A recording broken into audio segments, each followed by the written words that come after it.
It was a typical day for four men who were set to perform maintenance on a wind turbine on October 29, 2013. They were about to begin their work. All went according to plan up until the middle of the day. The walkie-talkie in Mill 1 then makes a creaking sound all of a sudden. Co-workers suspected that Arjan and Don were experiencing some kind of difficulty. It was critical that they make their way to the exit as quickly as possible. However, due to the poor signal in the elevator, they were unable to communicate with one another. What was going on? After going outdoors, the co-workers saw that a fire had started somewhere in the building. At a height of 70 meters, Arjan and Don were perched atop the wind turbine. At a height of 200 feet above the ground, hundreds of tons of metal are spinning on an engine with the intention of producing various forms of energy. With very little human activity, windmills and wind turbines are safe machinery to operate when they are regularly maintained and updated. But if something goes wrong, just like any other enormous machinery, they have the potential to destroy everybody who is nearby. That was made abundantly clear on the 29th of October 2013 when a group of four men consisting of Arjan Cortus, age 21, Don Kos, age 19, and two other men, both of whom were 30 years old, were sent out to conduct routine maintenance on a group of 12 wind turbines at the Delta Winds Pitchdovit wind farm in Oltgensplot, Netherlands. While Arjan and Dan were both relatively new to their jobs, the other two members of the team had each been working on wind turbines for more than 5 years. It was nothing out of the ordinary for them to do the maintenance that they had planned for that day. There have been dozens of occasions over the course of the past year when this particular team has successfully conducted this repair on turbines that are identical to this one. They had no idea that the Vesta V66 model turbine, which had a capacity of 1.75 megawatts, was a time bomb that was only waiting to go off. Because of its outdated components, the model was on the verge of exploding and it was no longer being distributed. Should this occur, it would not be the first time that a Vesta turbine has been the source of risk. As the morning of the 29th dragged on, the four men eventually arrived at the fifth turbine in the line that was 67 meters above the ground. Over the course of that late autumn day, they started their usual maintenance by climbing to the top of the turbine.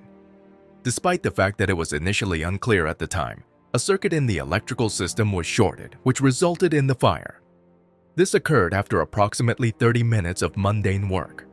While the fire was rapidly spreading over the top area of the turbine, the team thought about all the options available to them. They made a hasty run for the hatch, well aware that the stairs were their primary means of escape. Witnesses on the ground below stated that they saw the two young men leap into the flames and enter the staircase. They then proceeded to make their way down the stairs just before the stairs were completely consumed by darkness. But Arjan and Don were unable to escape since they were caught on the opposite side of the flames and there was no other way out. They were unable to flee since they were trapped hundreds of feet in the air. As time went on, the dark smoke became thicker. When the fire department arrived, they were unable to do anything. The two men were hugging each other when they were standing on top of the windmill. When Arjan made the decision to step inside into the inferno, spectators saw that their pants were already on fire. The burnt remains of his body were discovered later inside the windmill. Unfortunately, Don jumped or fell down the wind turbine. According to the Netherlands Times, the fire department initially had difficulty extinguishing the fire in the engine room due to the height of the building. The only assistance that was provided was in the form of a large crane that arrived several hours later in the evening, accompanied by a group of firefighters. Firefighters and rescue workers below were relatively powerless to do anything on the ground. They went up to see what was remained, but they were too late as the fires became too much for the pair above.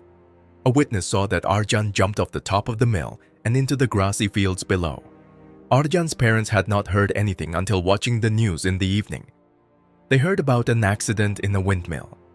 Alinda, Arjan's mother, says, "We said to each other, I hope Arjan is not involved.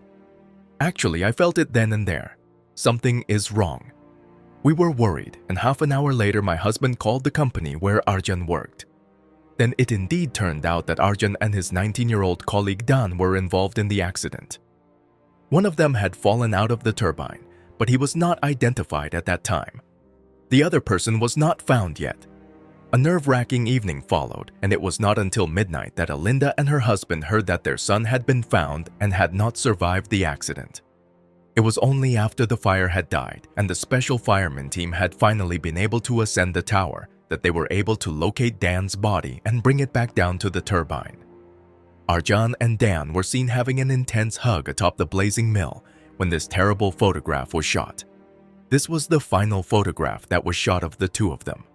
In a news release, the Delta Wind Company expressed their sorrow to the media by saying, "The loss of the two colleagues is indescribable and emotionally devastating."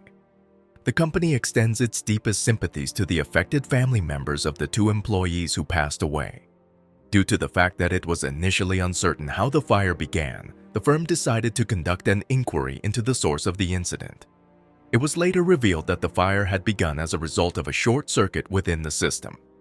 After conducting additional investigations, it was found that the corporation did not have any criminal responsibility for the deaths of Arjan and Dan by the authorities.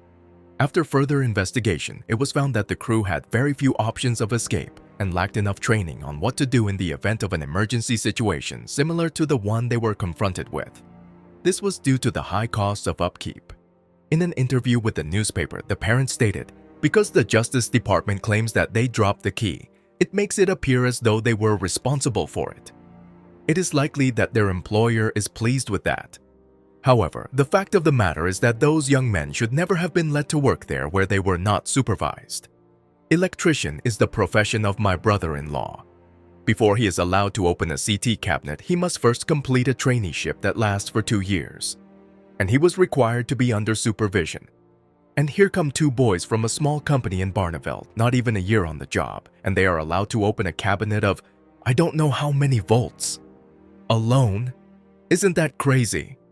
The technicians who worked on the wind turbine below were perplexed as to why this particular turbine did not have a constant rate descender installed in its turbine shaft. The use of a descender that can drop at a rate of around 2 meters per second makes it possible to reach the ground with relative ease. If this had been installed, it might have prevented the loss of these lives. In 2014, a Dutch political inquiry was launched in response to the tragedy that occurred in Oostgensplaat. The inquiry was intended to investigate safety procedures for wind turbine maintenance staff. However, the probes were never completed. A re-examination of the safety requirements for workers in the industry took place in 2018, 4 years after the initial examination. The circumstances surrounding this tragedy were truly one that could have been prevented if Delta Wind had either upgraded or replaced their antiquated turbines. Despite the fact that this tragedy was essential in the establishment of a set of fundamental safety rules for all turbines in different countries. In closing, we would like to say rest in peace to Arjan and Dan. That is the story of the Oostgensplaat wind turbine disaster. If you made it this far, please consider commenting, liking, and subscribing as it truly helps me out.